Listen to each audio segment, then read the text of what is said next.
nature, sensibiliser, éduquer et surtout faire aimer les animaux font partie de la mission du Zoo sauvage de Saint-Félicien. Dans cet épisode de Présence animale, nous allons partir à l'aventure et découvrir tout le travail et le temps investi pour s'occuper de tous ces animaux sauvages.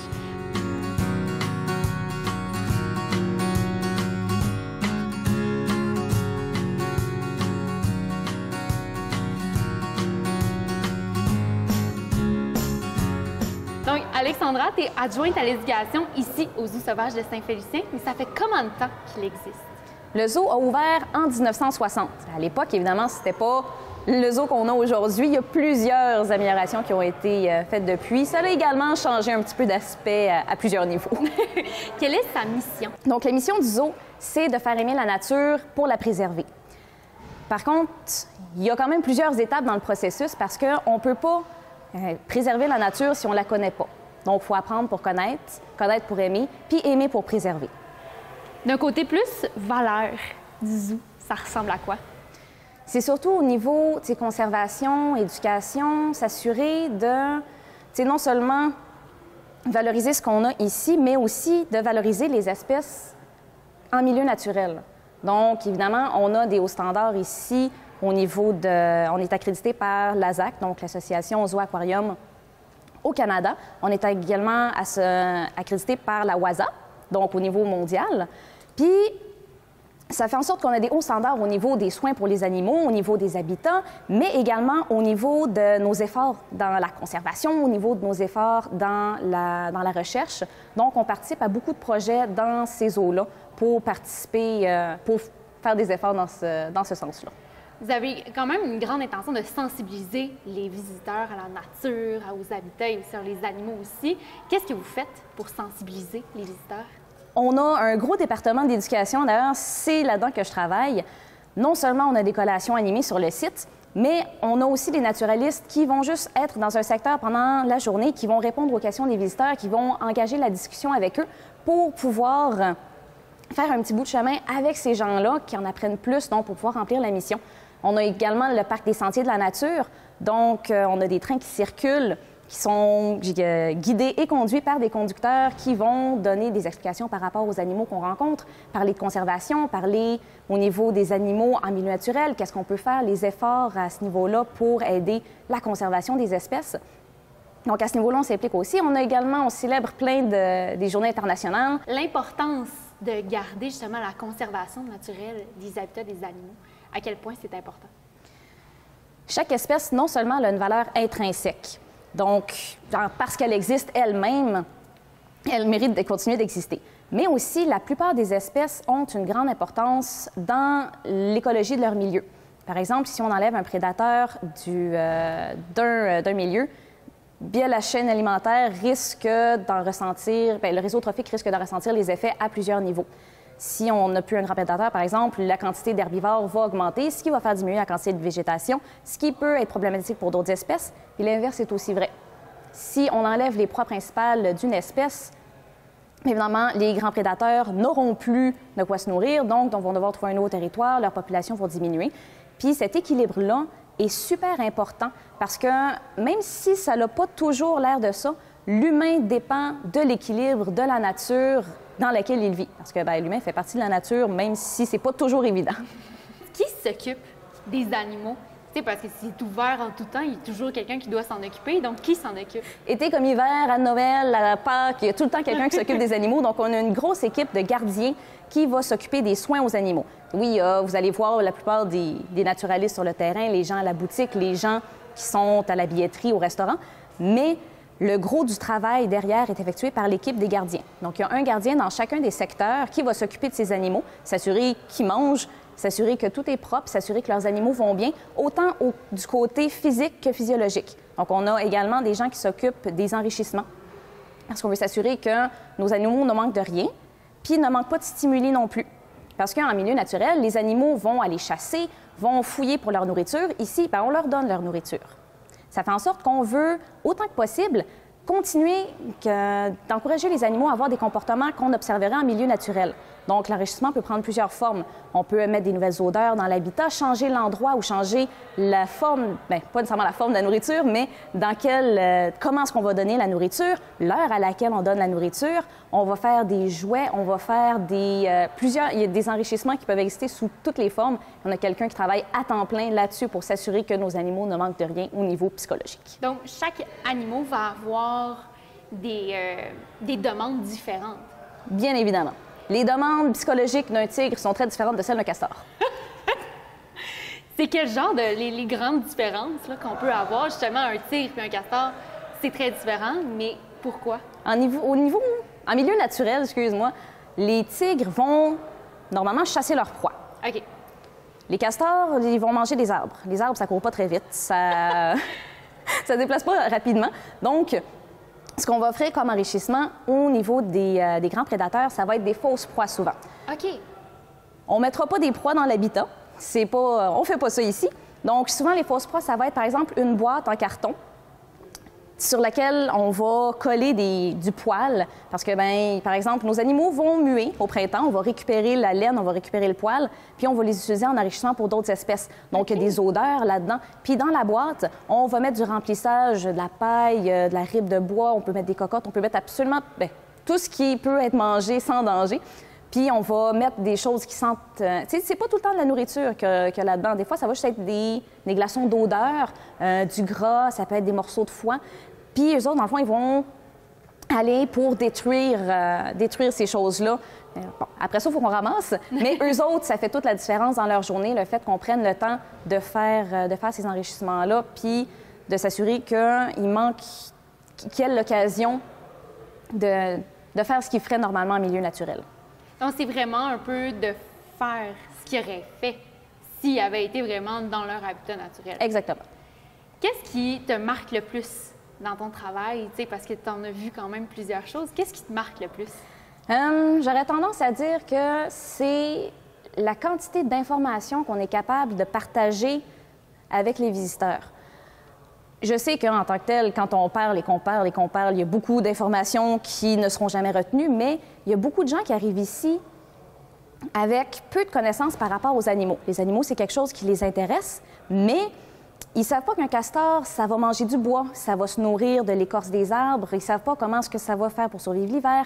Qu'ici, en fait, les castors sont actifs à l'année, même s'il y a une énorme couche de glace par-dessus les plans d'eau. Puis, juste de parler de ça avec les visiteurs, tu sais, on voit l'émerveillement, puis le fait qu'ils en apprennent, puis c'est « Ah, mais c'est donc bien intéressant! » Puis les gens viennent ici pour regarder les animaux, puis en plus, ils repartent avec des connaissances supplémentaires. C'est vraiment super chouette. Puis de participer au projet de conservation en milieu naturel des espèces qu'on a ici au Québec, ça, c'est quand même super cool aussi. C'est de là part la sensibilisation aussi, de discuter avec les visiteurs pour leur en apprendre davantage aussi. Exactement. Il y a une grande équipe dans le zoo. Vous êtes plusieurs à travailler, mais quels sont les rôles importants de chacun? Tous les rôles sont importants. Même si c'est les gardiens qui prennent soin des animaux, ce qui, à la base, c'est le zoo ne pourrait pas exister sans les gardiens. Ouais. Mais la raison d'être du zoo, c'est la sensibilisation, l'éducation. Donc, il ne pourrait pas exister sans l'équipe d'éducation. Les deux départements ne pourraient pas du tout fonctionner sans l'équipe d'entretien. Les visiteurs seraient quand même bien dépourvus sans service à la billetterie, sans restaurant, sans boutique. Donc, tout le monde, c'est important qu'on travaille tous ensemble pour être capable de faire fonctionner, parce que le zoo, c'est une machine. C'est une fourmilière. L'arrière-scène du zoo, c'est juste des employés qui vont se déplacer de gauche à droite pendant la journée, puis avoir des journées quand même très, très, très remplies. On est à peu près 150, 170 employés pendant l'été. Puis l'hiver, quand il y a moins de visiteurs, en ce moment-là, on descend à peu près 40, 50 employés. Ça reste que c'est énormément de gens pour faire fonctionner le site, parce que sans tous ces gens-là, on ne pourrait pas offrir les services qu'on offre en ce moment. C'est quoi les défis que tu pourrais dire à s'occuper d'autant d'animaux ensemble? Il y a autant de personnes aussi qui vont travailler pour faire vivre le zoo. Donc, c'est quoi les défis? Parmi les grands défis, je dirais qu'on travaille quand même avec la faune sauvage. Donc, il y a de l'entraînement biomédical qui est fait avec les animaux pour qu'ils rentrent, par exemple, dans leur quartier de nuit, pour qu'on puisse faire, par exemple, des examens germents médicaux sans avoir besoin d'anesthésier les animaux. C'est super important. Puis c'est super cool parce que les animaux vont travailler, vont participer d'eux-mêmes à ces entraînements-là. Mais ça reste qu'un animal sauvage fait quand même ce qu'il veut. Si, par exemple, il y a un animal qui ne veut pas sortir le matin, bien, il ne sortira pas. On ne le forcera jamais à sortir alors qu'il ne veut pas. Puis ça fait en sorte que ça fait toutes sortes de... On ne peut pas, par exemple, nettoyer les quartiers de nuit pendant que les animaux sont présents. Donc, les animaux, s'ils ne sont pas sortis, il faut expliquer aux visiteurs quand même que même si on est pendant la période d'ouverture, si ce matin-là, l'animal ne voulait pas sortir, il reste à l'intérieur, puis c'est correct avec nous. C'est juste quelque chose qu'il faut qu'on explique aussi. Au niveau des défis, l'hiver, c'est quand même un très bon défi. Au niveau du travail des gardiens, c'est quelque chose qui fait en sorte que ça durcit le travail.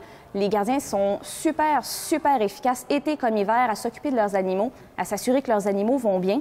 Puis les voir travailler pendant qu'il fait moins 40, qu'il vente, qu'il pleuve ou qu'il neige ou qu'il grêle, c'est quelque chose que je trouve vraiment, vraiment impressionnant. Ils font un super travail. Merci beaucoup, Alexandra, de nous avoir expliqué tout un peu l'envers du zoo. Donc, on va aller voir Chloé dans le parc des Sentiers de la Nature.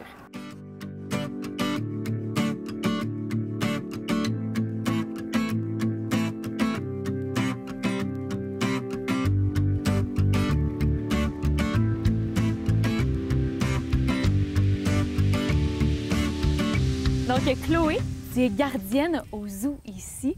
Qu'est-ce que ça t'apporte de travailler avec autant d'animaux à chaque jour? Eh bien, je dois te dire que ça me rend vraiment joyeuse. En fait, je suis passionnée des animaux, donc j'ai vraiment le meilleur travail que je ne pourrais pas avoir pour vivre cette passion-là. En fait, vraiment, je me sens vraiment privilégiée de pouvoir travailler avec toutes sortes d'espèces animales, là, vraiment. Là, c'est pas juste des chiens, des chats, c'est vraiment des animaux que j'ai la chance de voir de très près, ce que les autres n'ont pas d'ailleurs. Donc, je me sens vraiment privilégiée, puis je suis émerveillée à chaque jour de ma journée. Là. Juste, des fois, là, je me prends un petit 2 minutes, puis je regarde, je suis comme, mon Dieu, là, tu sais, j'ai un animal juste en face de moi, là, que normalement, tu sais, là, je me sens à l'aise d'avoir un cougar en avant de moi, par exemple, là, mais en nature, ça serait pas le cas, là, mais c'est ça. Je me sens vraiment choyée, en fait. Ouais. Quand tu vas faire ta routine, justement, dans le parc des Sentiers de la Nature, tu vas aller nourrir les animaux, mais tu vas quand même y aller assez rapidement. Donc, il n'y a pas d'attachement qui se fait, comme un lien qui se fait entre les animaux, mais quel genre de relation vous avez? Quel genre de relation qu'on a? Bien, c'est sûr que les animaux, en fait, ils savent qu'on lui donne la nourriture. Fait que, écoute, je me sens un petit peu comme un camion de glace qui se promène dans les sentiers. Les animaux viennent me voir. Mais à la longue aussi, tu sais, on s'attache quand même un petit peu aux animaux. Là. On finit par connaître un peu...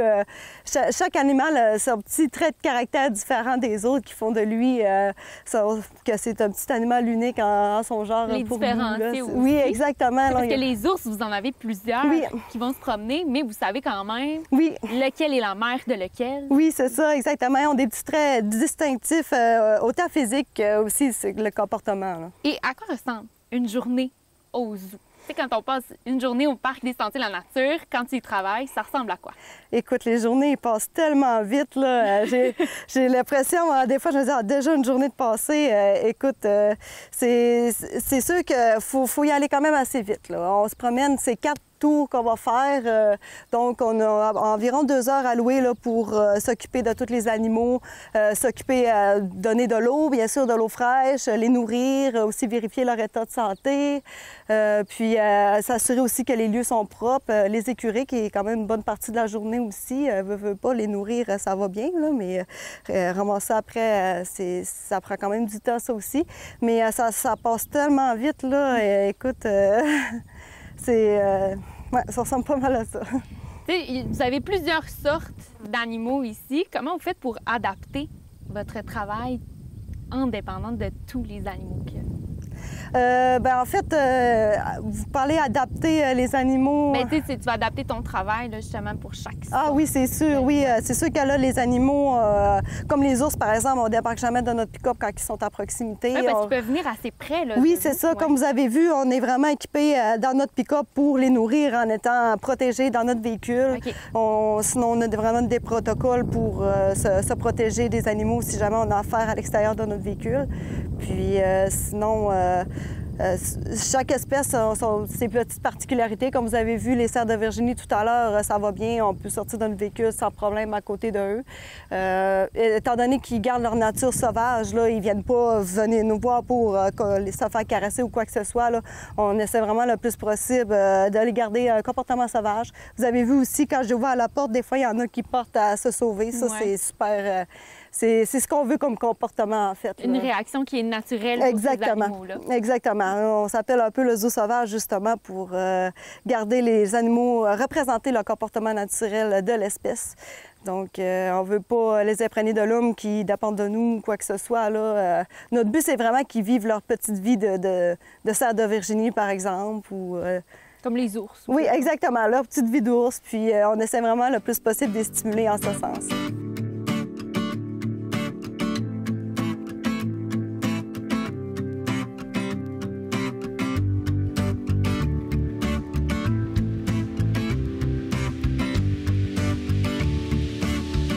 Avantages de travailler dans un zoo? Les avantages, eh bien, c'est vraiment de pouvoir vivre ma passion, en fait, aussi de partager ma passion, autant avec les visiteurs qui viennent nous rendre visite, qui nous posent des questions. Ça me fait vraiment plaisir de leur répondre. Mais aussi, entre collègues, on connaît nos animaux, donc on se compte des petites anecdotes, des choses qui se passent dans notre journée, puis ça fait vraiment notre bonheur. Un autre avantage aussi, c'est d'assister à des scènes très particulières, là. Que ce soit, par exemple, la naissance d'un animal. Des fois, ça nous est déjà arrivé de tomber là-dessus, ou même juste avoir la surprise le lendemain que, hop, il y a un animal qui est né. Ça nous rend vraiment joyeux. Puis aussi, juste le paysage. On a vraiment tellement un beau paysage ici aux Zoo sauvages de Saint-Félicien. Ça m'est déjà arrivé, par exemple, quand on a fait un safari photo, là, automne, le paysage était tellement beau. On était à l'aube, on voyait tout le ciel orange, puis après ça, on voyait le mâle wapiti sur le dessus de la butte avec ses femelles en bas. Ah, ça peut être impressionnant. Ah, vraiment. On voyait qu'il criait. En plus, il y avait de la boucane qui sortait de sa gueule. Ah, pour vrai, là, c'est une image qui est marquée dans ma mémoire pour toujours. Puis j'ai des frissons juste en parler, là.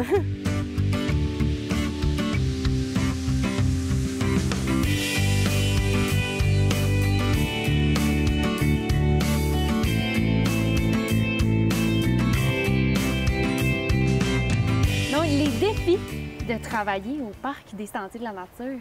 Bien, les défis, on en a à tous les jours. En fait, des fois, il peut arriver des choses, des imprévus, étant donné qu'on travaille avec le vivant, c'est toujours des choses auxquelles on peut faire face. Donc, c'est vraiment organiser son horaire en conséquent.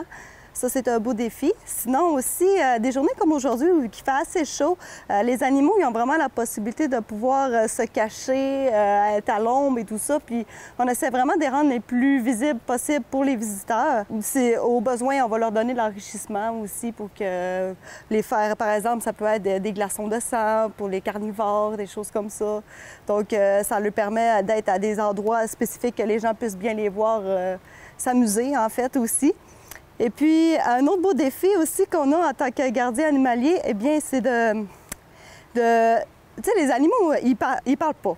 Donc, faut deviner, en fait, un peu, si jamais il y a un comportement qui nous semble pas normal, ça peut nous donner un indice sur quelque chose qui pourrait ne pas bien aller. Donc, vraiment connaître les animaux, ça nous permet de déceler des fois des petites choses qui... Les animaux vont essayer de cacher des fois quand ça va pas, parce qu'en nature, c'est des... Il peut parfois se faire rejeter par les autres ou encore être plus vulnérable aux prédateurs. Donc, c'est encore un comportement que les animaux peuvent parfois avoir aussi.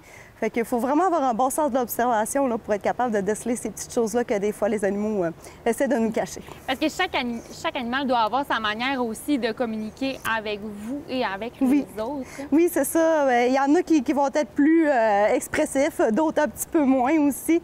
C'est vraiment propre à chacun, là. Pas seulement les espèces, mais aussi chaque individu, là. Donc, merci beaucoup, Chloé, de nous avoir parlé de ta passion pour les animaux. Ça m'a fait plaisir. Donc, on va aller voir Marie-Claude dans la forêt laurentienne.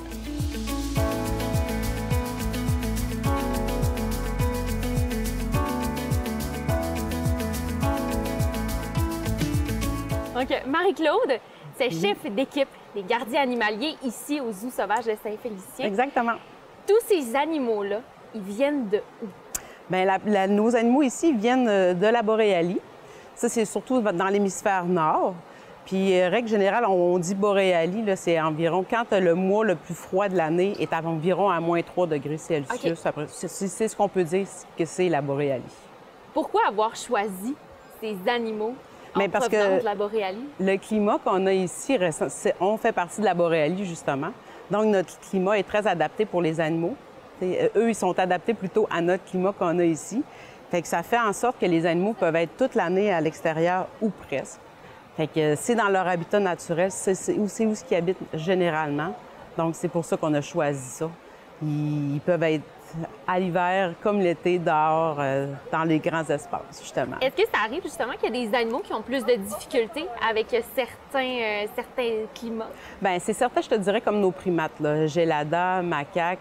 On a une charte. S'il fait, mettons, moins 10 degrés Celsius et plus, bien, on leur laisse le choix s'ils veulent sortir ou non. OK. Ou on les sort sur de petites périodes aussi durant la journée. On va leur faire un tour dehors. Nous, on nettoie leur enclos, leur habitat, leur quartier de nuit, excuse-moi. Puis après ça, ils peuvent rentrer à l'intérieur. On les force pas à aller à l'extérieur. OK. Donc, tu sais, parce que c'est des macaques japonais, ils ont été habitués dans un environnement comme au Japon. Oui, mais au Japon, il y a de la neige aussi. Oui. Puisque eux autres, à l'état sauvage, qu'est-ce qu'ils vont faire? Ils vont aller se réchauffer dans des sources d'eau thermique aussi, les macaques. Ce qu'on n'a pas ici, malheureusement, un genre de spa. Mais, tu sais, c'est ça. On les force pas à sortir dehors, là, mais ils aiment ça aller dans la neige. Ils aiment ça sortir aussi l'hiver. Les froids extrêmes comme ça peuvent être dangereux pour certains animaux? Bien, dangereux. Ils sont adaptés quand même à ça. Mais c'est sûr que si on les laissait une grande période, ben oui, pour avoir des engelures, mais c'est pour ça qu'ils rentrent dans leur quartier de nuit comme ça, quand il fait trop froid. Les habitats sont restés naturels. Le plus possible, oui. Le plus possible. Oui. Donc, qu'est-ce que ça apporte aux animaux, justement, d'avoir des habitats naturels comme ça? Bien, c'est parce que c'est enrichissant. Hein? Tu sais, pour eux, là, c'est comme s'ils étaient en nature. Fait que les grands espaces qu'on a ici, c'est ça qui est plaisant pour les animaux. S'ils veulent grimper un arbre, c'est un animal qui est habitué de grimper aux arbres. Bien, ici, on leur permet de grimper aux arbres. Fait que les espaces sont grands et sont naturels. Donc, eux, ils ne se sentent pas dépaysés, ils se sentent chez eux. C'est ce qu'on essaie le plus possible de recréer. Ici, on a quand même la chance d'avoir un environnement et des grands espaces qui permet justement aux animaux de bien vivre. Oui, mais on est chanceux, c'est ça ici. Là, on a beaucoup de terrain. Puis le bien-être animal est tellement important pour nous. Fait que c'est ce qu'on vise, c'est que l'habitat soit le plus naturel possible, stimulant aussi. Parce que, tu sais, si on met rien de stimulant à l'intérieur de l'habitat, s'il n'est pas naturel, bien, c'est moins stimulant. C'est pour ça aussi qu'on fait beaucoup d'enrichissement ici aux zoos. On va apporter de la stimulation pour eux. Parce que la plupart des animaux sont rentrés dans des quartiers de nuit. Puis nous, ça nous permet le matin, on va faire le nettoyage, on va voir s'il n'y a pas d'objets tombés ou quoi que ce soit. Puis on met de l'enrichissement qu'on appelle. Ça peut être des odeurs, de la nourriture, des objets, des jouets qu'on a créés aussi. Fait que ça, les animaux, quand ils ressortent le matin, là, ça les stimule. Qu'est-ce qui va être dans mon habitat ce matin? Quelle odeur? Quelle nourriture? Quel jouet? C'est exactement. Ouais. Fait que c'est important de les stimuler aussi. Même s'ils ont un super grand habitat, c'est naturel. T'sais, on essaie de les stimuler le plus possible. Puis, tu sais, on les nourrit, on leur apporte la nourriture, mais ce qui est important aussi, c'est des fois de les faire chercher leur nourriture, comme à l'état sauvage. T'sais, on essaie le plus possible qu'ils soient comme ça ici. Le plus possible, est-ce que ça arrive, justement, qu'il y a des animaux qui n'aiment pas avoir autant d'humains autour? Bien, on leur permet d'avoir des places pour se cacher, justement. Okay. Tu sais, la végétation, là. Tu sais, regarde devant nous, là, il y a une petite touffe d'arbres, là. Bien, tu sais, si le raton, il n'a pas le goût d'être vu aujourd'hui, là, il peut aller se cacher, il y a un choix. Fait que, le plus possible, on permet à nos animaux que s'ils veulent pas être vus... Donc, vous respectez quand même comme un peu le retour que l'animal va vous faire. Donc, vous allez quand même le sentir s'il y a quelque chose qui ne va pas avec les animaux. Oui. Puis, tu sais, dans des grosses chaleurs aussi, qu'est-ce qu'on peut faire? On peut ouvrir la porte de leur quartier de nuit, qui est plus frais. OK. On ouvre la porte, puis s'il veut rentrer, bien, on le laisse rentrer. Okay. C'est certain que certains visiteurs, tu sais, ils peuvent trouver ça plate un petit peu parce qu'ils ne le voient pas, mais en même temps, je te donne un exemple, les ours blancs. On a 3 ours. Bien, on peut laisser une porte ouverte. Fait que, ils peuvent un qui peut rentrer, mais les 2 autres vont être encore visibles du public. C'est important. Ils vont rouler un peu. Bien, c'est ça. Quand c'est possible, on leur permet d'avoir leur petite pause de chaleur ou de petite pause de gens. Mais c'est rare qu'ils viennent. Parce que, tu sais, les espaces sont grands, comme je dis. Ils peuvent se cacher. Puis les gens sont pas près d'eux non plus. L'importance du lien de confiance entre vous et les animaux, à quel point c'est important? Bien, c'est certain que, tu sais, les animaux, on est associés beaucoup à la nourriture, hein? Fait que le lien de confiance, il se fait surtout par ça. Même le soir, quand les gens nous demandent souvent comment vous faites pour les rentrer dans leur quartier de nuit, Ouais. bien, ils associent, ils vont avoir une collation ou un repas. Des fois, c'est un repas, des fois, c'est juste une collation à l'intérieur. Fait qu'eux, ils se disent, hey, c'est le fun, je rentre en dedans, j'ai de la nourriture. Bon, on les affame pas pour autant durant la journée, ils ont des collations puis ils ont tout le temps de la nourriture, mais eux, ils savent qu'ils ont un repas le soir à l'entrée, puis ça les aide comme ça. Fait que le lien de confiance, pour répondre à ta question, c'est ça qui est important, tu sais. Quand ils rentrent là, bien, ils savent que ça va bien aller. Quand ils nous voient arriver pour faire les collations ou juste de l'enrichissement, bien, ils sont curieux, ils sont contents, ils ont hâte de nous voir. Est-ce qu'il y a un moment dans ta carrière, parce que ça fait 30 ans, Presque 30 ans, presque ouais, 30 ouais. ans que tu es ici, est-ce qu'il y a un moment dans ta carrière que tu vas toujours te souvenir? Eh bon boy. Bien, je te dirais, moi, j'ai été technicienne en santé animale à la clinique ici au zoo. Fait que tous les animaux qu'on a dû, tu sais, qui sont arrivés soit de la nature mal en point, puis qu'on réussi à les sauver, comme je pourrais dire. Ouais. Ça, c'est tout le temps des beaux moments comme ça, ou des naissances. Je te dirais, les ours blancs, quand ils ont eu le bébé, c'est tout le temps un beau moment. Les femelles chameaux, tu sais, je te dirais tout le monde. Le printemps, la période des naissances, c'est tout le temps super beau aussi. Vous en voyez tellement à tous les jours. Puis c'est ça, j'allais dire aussi, Ouais. nos journées sont tellement pas routinières. Ouais. Fait qu'il y a toujours plein de choses qui se passent. Fait que... Tu sais, il va y avoir des tâches quand même qui vont être régulières, Ben justement oui. pour s'occuper des animaux, les collations, tout ça, mais leur Le nettoyage réaction, aussi. oui, leur réaction Ouais, c'est notre ou paix. là. vraiment le comment ils vont être durant une journée, c'est différent à tous les jours. Oui. Merci beaucoup, Marie-Claude, de nous Ça me fait avoir plaisir. parlé de ton expérience aux Zoo sauvages. Ça me fait plaisir. Le Zoo sauvage de Saint-Félicien est une bonne manière d'en apprendre plus sur nos animaux sauvages et aussi de préserver notre belle nature. Dans le prochain épisode de Présence animale, nous allons découvrir la zoothérapie avec Meggy Simard et Martine Bélanger de Zoothérapie Mamma Mia.